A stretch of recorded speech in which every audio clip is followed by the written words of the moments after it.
Yes, people, what's going on? Boy with a podcast. Yeah, that's him. And I am McKola. He is Howson. We are back. We are uncensored, as you just clearly saw. In this video, we are going to be discussing our dream Manchester United 11 for the upcoming season. David Beckham might be in mine. Who's in? You got a little Brian Robson in yours? Oh, do we? Yeah, for this season. Yeah. Yeah?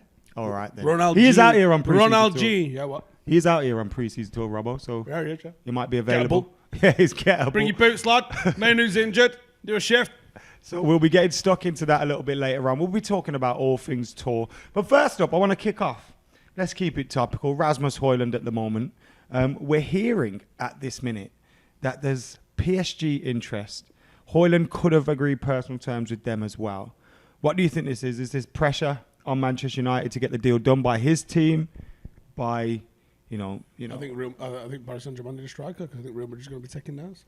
So you think it's genuine interest? Yeah. Obviously, we saw Real Madrid this week already, so you can imagine what Mbappe looks like in that team. That turns them, because Real Madrid are the quintessential counter-attacking side at the moment. They're ace at it. Imagine him with Mbappe though. That pace on the break with Vinicius Junior as well. Yeah. Unreal, do I think they want Højlund? Yeah. Oh, sorry. Do I think PSG want Højlund? Yeah, I do, because I think they need to replace him. Now, he's not their normal shiny thing sort of name, but he's a good player.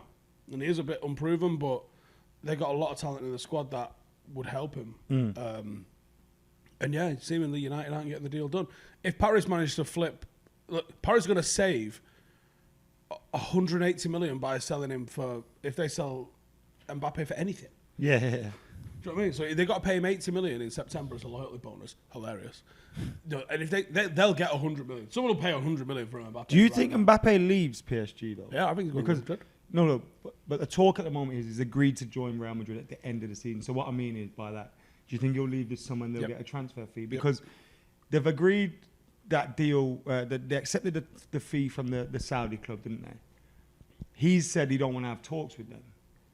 So is he not just playing the long game here going, I've got 80 million due, I've got, a huge signing on free from Real Madrid due if I sign for them on a free. 100% he wants to do that. Paris don't want to do that. But he holds all the power. Probably. Unless he wants to have unless they go, look, we won't play you for a season. Which... I'm not sure they can do that. I mean, they can, but I'm not sure they can do that. You know what I mean? Because you can sue him and stuff like that. No, I don't think so. I think they could not select him if they wanted to, they chose to, but I don't think they can do that. I'm sure a player could sue for that, though. If it's just pure, it's just malicious. It's not even like... He's got the proof that I am Mbappe. I was playing every game and now he's like, hey, just stop took a photo of my face and it's Mbappe. What's going on? No, I think... Is this my confused face, bro? So, look, we know that you want him next year. And they can threaten that. Whether they can come through on that, I don't know. But I reckon he signs for Real Madrid before the end of this window. In this transfer window? What do you think the final cost will be? Doesn't matter. As long as it doesn't cost Paris 80 million in September. And they probably now know, look, this dude's off. He is not going to sign a new deal. We got to pay him 80 million and then lose him for free. They've got to buy him to lose him in summer. 80 million is every other top striker in the world. So they've got to buy Mbappe to then lose him. Yeah. So they will be pimping his ass. They'd rather spend that 80 on Højlund. Bingo. You know what I mean? So Højlund's a free transfer for them if they can get rid of Mbappe. Yeah, I hear what you're saying. We hope, though, that Højlund's... Because we've heard a lot of the time over these last couple of weeks that his heart's set on United. He really wants to join United. Now, pajamas and that. You could understand if United weren't making bids for him, weren't trying to make progress for him, but you feel that the fact that we're in these negotiations, that might do us a little bit of a favour. Although, if PSG are saving Mbappe's wages, they could just chuck the You'd have to say they're a more complete project than us as well. They're a more complete project while also being a complete in this transition, though? Could be, yeah. Are they? No Messi, no Mbappe. Neymar's hanging about. Lots of players have left. They're bringing a few new ones in. They're trying to change the way the transfers are going. I'd say United, obviously they'll win the league, which change things, but I think United are a better prospect. I think United could be a more sustained, more fulfilling project longer term. But I think they're further ahead than us right at this second. Obviously, the striker's a big key to that part as well. Like, he might be the one that helps complete us. Although the only proof we've got is we battered them with Ollie. So what does that say? We played on the back foot, didn't we? Like, I mean, do you know what's a bad watch? That starting 11.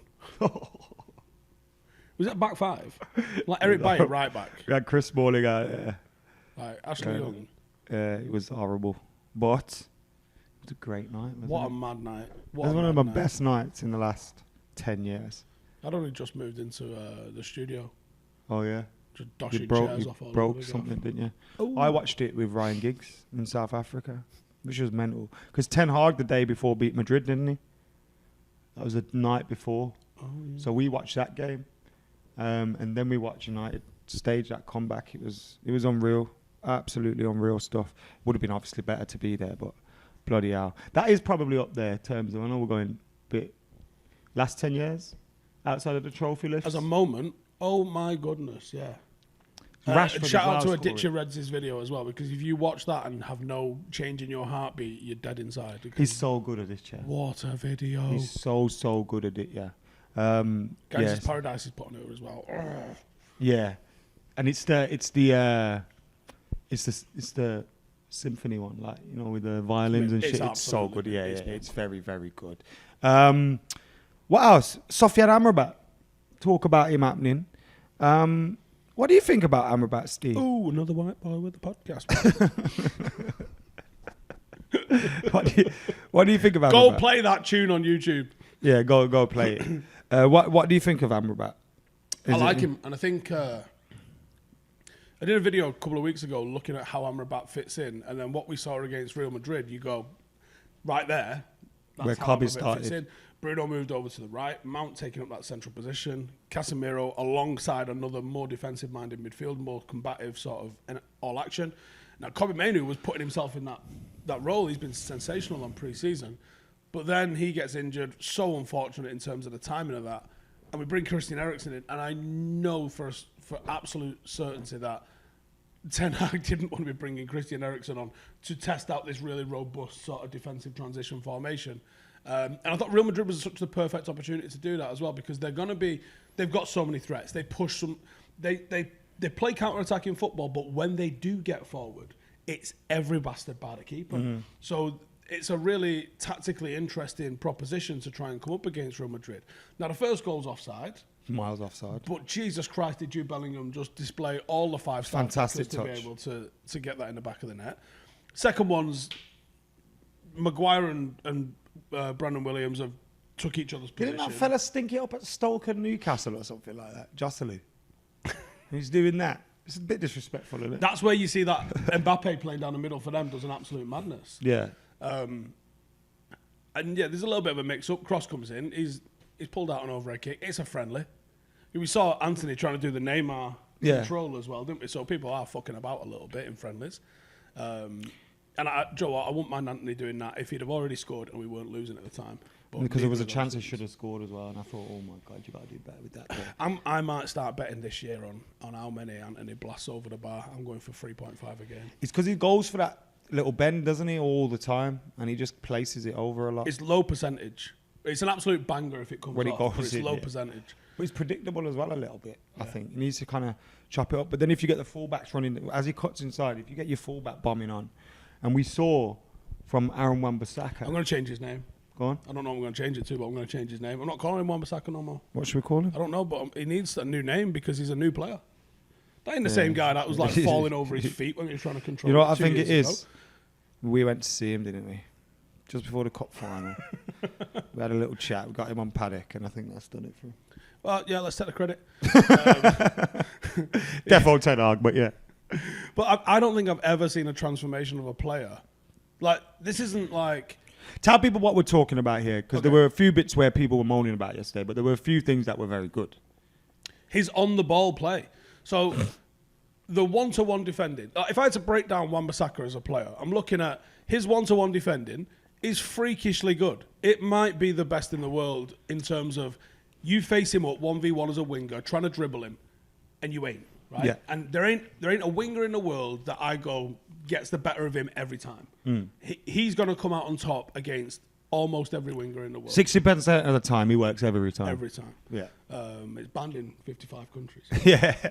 So that aspect of his game is sensational. And there's other aspects of his defensive play which has needed work. Like he defends the box, facing the box sometimes. You can't do that. You've got to face the opposite way. His awareness of and that's why he gets caught out on the back post like that.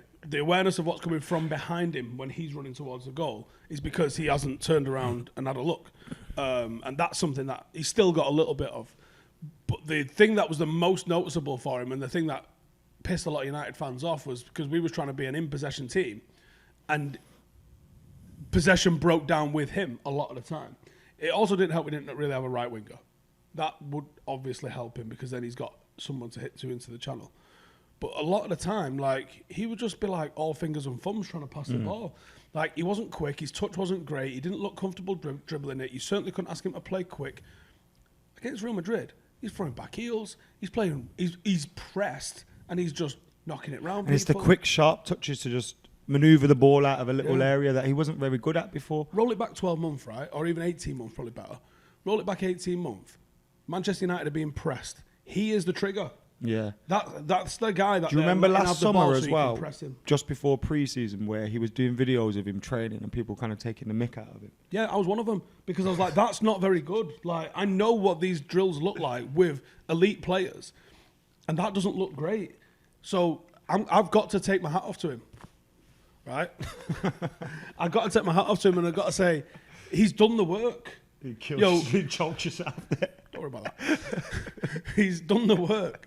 He's got out there. He's recognised the weakness in his game. He's had the humility to go and work on it. So I've got to say, fucking Wan-Bissaka, I am fucking loving watching. Because there was a moment where loving the development, where it felt very Maguire at the moment, where we're just waiting for him to leave. Been, yeah. We're going to accept taking a loss on him, like, and he went, let him just go. Fucking nope. Yeah, watch this. But that's what you want. You want players to go, I want to play for Man United. Like, if I leave here, like we've seen with Wilf Zaha, look how talented Wilf Zaha is. Yeah, he's had a fantastic career. Fair play to him, and good luck to him in Galatasaray wherever he ends up. But that failed Man United move, which I don't think was particularly his fault. You see, you never get that move again sometimes, and it could. Wan-Bissaka's probably looked at him. They're both from the same club, you know, and gone, do I want to be that? Do I want to go back to Palace and be there for the rest of my career? It's not a bad option to have, but when your aim is to play for England and play at the top level, you need to grip this chance. While Southgate's in that job, he ain't got a fucking sniff, so don't worry about that. Don't think about other stuff. Right? Yeah, but you know what I mean. That will be his aim. But yeah, credit, because this isn't like when Marcus was out of form and you knew that there was this level in him. It's different. So Ten Hag getting Marcus back to form, well done. But he's pulled out a level that this didn't exist. And it comes down to as well, knowing your player. Like he will go, look, Wan-Bissaka's not good there, lads. When he's on this ball, get in that position for him. It's just simple fucking basics. You know what I mean? Move into positions where he is more comfortable on the ball. Because if you haven't got options there, and now you're making him do things he's uncomfortable doing, we're going to lose out straight away. So, yeah, I think he's been absolutely amazing. Before we move on, I want to talk about Kobbie Mainoo. I think he's made himself first choice. I think you're right. I think pre-season doesn't show much, but, you know, before we move on to our Dream 11 for the start of the season, or for when the transfer window closes, let's talk about Manscaped, because you've been doing your gooch. The Paddock, Words. The code is Paddock Tour. Paddock Tour. Why is it Paddock Tour? Because Paddock on tour, I think. Makes sense. Yeah. Makes sense. Our next one's going to defo be Do Me Gooch. We have to bring that in. Yeah. But it's we're going on strike unless we get a Do Me Gooch code. Yeah. It's Paddock Tour right now. And yeah, we both use it, you know. We keep ourselves smooth and what does Jay call it? Smooth sack summer. Yeah, it's smooth sack summer, man. Go on, press yours. No. No. All I'm going to say is, I'll be walking around like a Barbie doll. Can you imagine what his shit looks like? Look at them legs. Can you imagine what his shit looks like if it wasn't for Manscaped? Can you imagine? No. We're not. You don't want to imagine that. It's like that scene when Simba gets to the jungle and he finds Timon and Pumbaa and he's just wading through the jungle. And it's like little fat bugs coming out and all this kind of... It's crazy out there. But not with Manscaped, yeah? Joe's mom uses him, so it's Momscaped. as well, if she wants to use it, she can. Jay uses it on his head, although I don't think Manscaped want you to do that, but he does. They have ball toner. He also uses the ball toner on his head. And that's why it looks as shiny and as smooth as it does, because Jay goes balls deep with the ball toner on his head. And if you're wondering, does the ball toner work? Look at the precision in Jay's head. Yeah. Look at the sheen, right? There ain't a polish, a beeswax. There ain't nothing in the world that's going to get you that level of shine. But if you want your little balls to look like that, then Manscaped have promised that if your balls don't look like that, you can have your money back. Yeah. That may or may not be a lie. Also, it's so good for Jay, because when we were out and about at tailgates and stuff, and people come up to us and, oh, hey, where's Jay? You just go, just look for the shine, mate. You'll see it. Just look in the sky. You will see it bounce. Yeah, it's a little beacon, the North Star of Jay's head. So, yeah, thank you to Manscaped. You also get, the shed, which is a great bag to take all your stuff around in. And your bollocks. The boxes are amazing for gym as well. Yeah. The boxes are amazing for gym as well. I like wearing them to gym.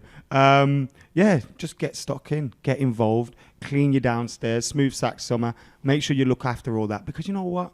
You don't want to be chilling with your partner, your lover, and you're stinking out the place. You know what I mean? And as I always say, Jay wants to see your goods. So if you have sorted yourself out with a smooth sack summer, DM Jay over on Instagram at Jay Marty. Yeah, don't be a dick, right? Use a bit of nice lighting, maybe a filter, right? But show him your nice clean sack. Get in his DMs with your sack. He'll love that. Yeah, yeah. Jay, make sure you're over 18 if you're doing that, though. It's Manscaped, not Kidscape. We don't want Jay in jail, do we? Yeah, we or you, because you've asked them to do it. So yeah, talking about now our dream Manchester United 11. We'll do a little combined thing. The goalkeeper's so easy, Andre Onana. Before we move on, what did you make of his brief? We saw TNT Sports tweeting that he had a bad day at the office. I've seen you get onto them already. That's nonsense, isn't it? Yeah, United back. United back. People are just chatting absolute shite. United back. Yeah, it is. He had a good performance. I thought I said this in my review last night, but the guy carries himself with a real presence. We saw him kicking about the hotel. He carries himself well, doesn't he? He loves me. He literally radiates confidence. Cutting about a gaff. Did you see when the pitch invader was at the halfway line? I thought he was in. I thought, oh shit, what's he doing? I'm scared. And he just ran past the ball. I was like, oh God, is that him? But no, I think he did well. There was a few moments as well, where he just beats the press. Or even the ball comes to him and within 1.5 seconds, it's at our fullback. It's those are the big differences. And not within 3 seconds, 4 seconds, he took a touch, took another touch, and then smacked it out for a throw-in. Yeah. Do you know what I mean? I love you, Dave, but it is great to see Dre here doing well. So he's clear. Centre-backs? It's got to be Varane and Martinez. Surely. But that is the dream, to keep them both fit, innit? Yeah. If we keep Varane and Martinez fit, there's not better centre-back partnerships than that pair in the league. Facts, Amundo. Full-backs, you've already suggested you feel like Wan-Bissaka's the guy at right back. Yeah, I mean... Why is that? Because Diogo Dalot had a pretty good season last season, some would say. So why do you think the managers made that decision? I think what separates them is the pace. I think Aaron Wan-Bissaka's got freaky pace. And I think when you're playing on the halfway line the way we are... and Dalot's not a slouch. He's not, no. This isn't like... I'm trying to think who the slowest player I can think of then. This isn't like playing Maguire at centre-half. Yeah.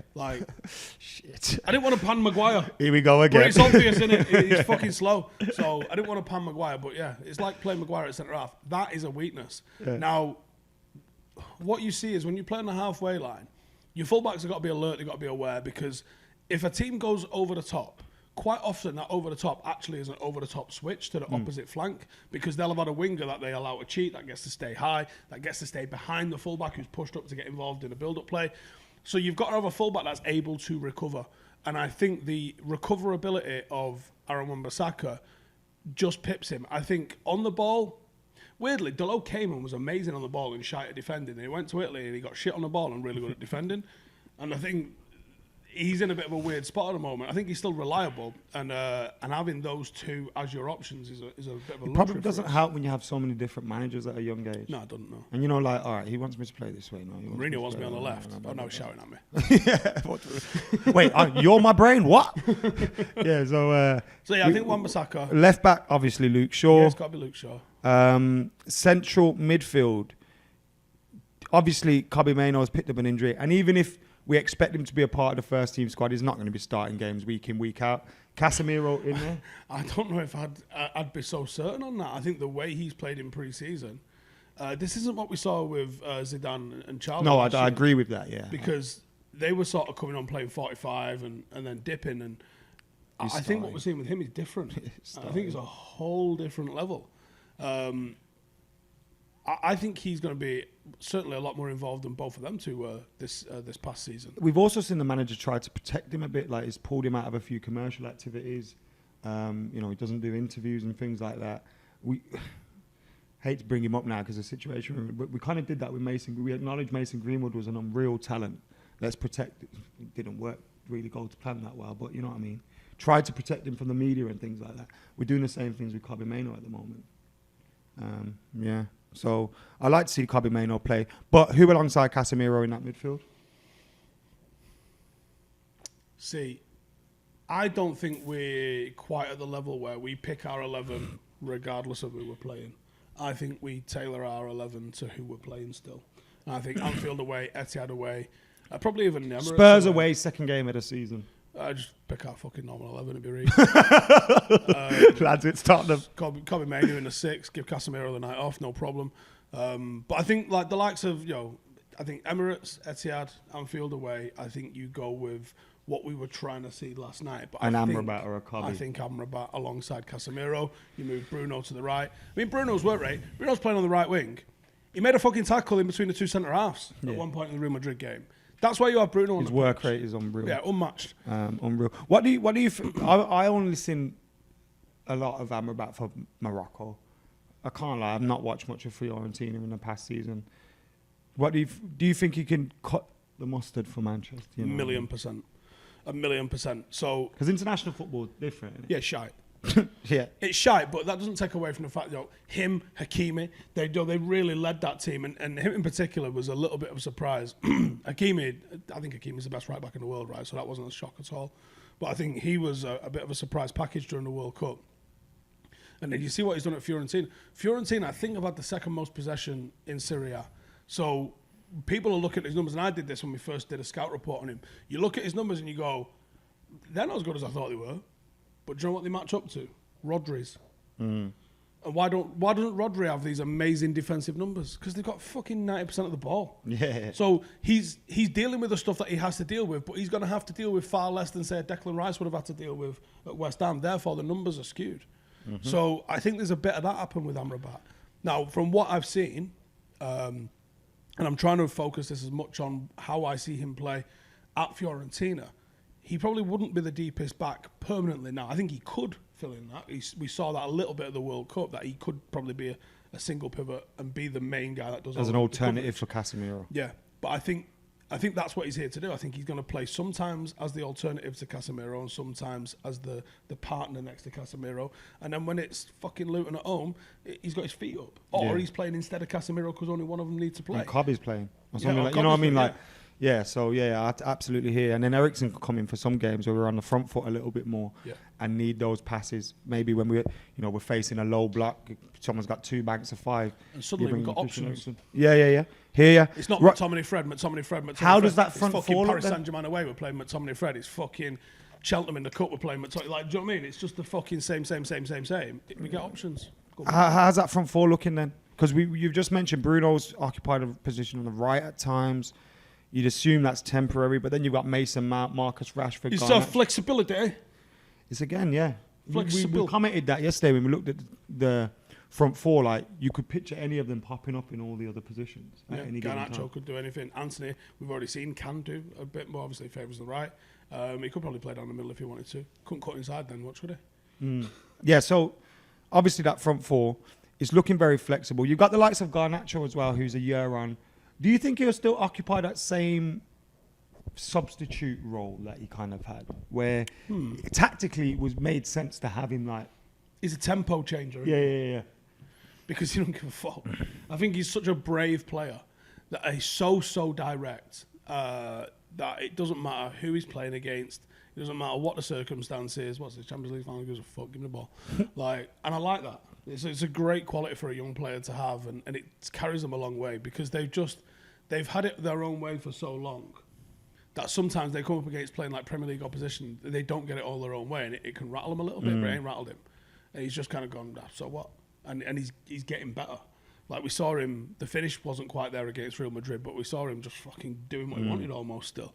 So it'd be really interesting to see. But I think what it does do is it puts pressure on Marcus Rashford. You know what the race is today? Cool fucking story. Garnacho, you're starting today. And that's not a bad thing. And then you've also got the option for Rashford through the middle. All right, so give me how you think the front four is going to look. I think it'll be Bruno, your default team, basically, that you go to. So we're not going, away in Europe. We're not playing City or whatever. I think you're playing, someone shit, I don't know, Arsenal at home, right? Yeah. So I think you go Rashford, first choice. I think currently it's Anthony, first choice on the right-hand side, but I think he's got some pressure. I think Ahmad can put him under pressure. I think Bruno or even Mount can put him under pressure for that right forward spot. It doesn't always have to be a winger. And then we have to sign a striker. So who is that number 9 going to be? Ruud van Nistelrooy. Who is that number 9 going to be when the transfer window ends? I think we'll get Højlund. I do. I know there's been a little bit of a tickle for Kolo Muani. I think there's some talk of Jonathan David. That could be pure people speculation. And obviously there's some talk about Harry Kane. Now, I think maybe United are fannying about over this 10 million with Højlund because they think there's Keep a kicking gettable. it down the road. Yeah, but I don't think we can get older Spurs as gaffer because he's in jail at the moment. And maybe he needs some bail money. You need to raise some bail money, bro. We got an idea. Listen, pin him back. Yeah, so we're looking Rashford left, Højlund middle, Bruno behind them, Anthony on the right, Mason Mount is on the bench, which our team suddenly looks really good. No, not necessarily, because the default team Mason's playing in. I think it'd be Casemiro and Mason with Bruno in the 10. Okay, yeah, I hear you. So Amrabat / Mount is what we're looking at there. Lovely. I like that. But I think that means 21's coming, you you know. see a flurry for United and Kane. I keep thinking something's going to happen there. It's just, do you know what? Sometimes you just got to lie back and think, what would Fergie do? Now, Fergie would put the fucking house on the 215 at Kempton. But what else would Fergie do? Fergie would sign Kane. Sign Kane. Yeah. Now, is he going to get 2 or 3 years? Do you know what? Fucking Ten Hag might not have more than that. Seriously. Yeah, like, if you don't get it right. Like, I'm not saying I agree with that. I'm just saying that's the world we live in. If we don't show the promise of being able to win something in that time, and by something I mean the Premier League and the Champions League, the shit that's important, I don't know if it'd be kept around. Certainly if you end up with new owners, that could easily find yourself out the fucking door because you've not delivered what they want. Harry Kane, weirdly, I think might get you over the line. Like, put it this way, if we sign Kolo Muani, I'll be like, all right, let's go. But if we sign Harry Kane, I'll be like, all right, what's the odds on United winning the league? Yeah. Like, Yeah. not saying that we're gonna, but I might put a tenner on it. Yeah, we said this the other day, didn't we? It changes things massively for you if you get Harry Kane, I think. But you also have to have those other irons in the fires because far too often United have just gone, we only want him and it's him we want. And then the club go, right, double that price. And his agent goes, right, double his wages. And then United go, sweet. Yeah, I wonder what if United have been playing the game all along and Højlund was a long-term target that they are genuinely interested in, but it's secondary to Kane, but they put all of the eggs publicly in the Højlund basket. To make Kane get cold feet. Yeah, and then Kane's like, man, I can't even speak English. I've got fuck all chance of speaking German. Like, how do we, and on that note... and then maybe we bring him in. On that note, thank you for tuning in to McKola and Howson Uncensored. We do appreciate you all. Thank you to Manscaped. Make sure you check out the code Paddock Tour. The link's in the description below. Go and get your balls sorted, will ya? Your dirty bastards. partner well, thank you. We thank you for watching. We thank everyone we've met as well out here. We move to Vegas tomorrow. Well, you got LA for a little bit, don't you? And then Vegas. But the rest of us go straight to Vegas. To everyone that we have met in New York, New Jersey, let's see if I can make it. In San Diego. Obviously, Jay and Joe have been out in Houston receiving all the love as well. We appreciate all of you. Come and see us if you're in Vegas. Love you. Bye.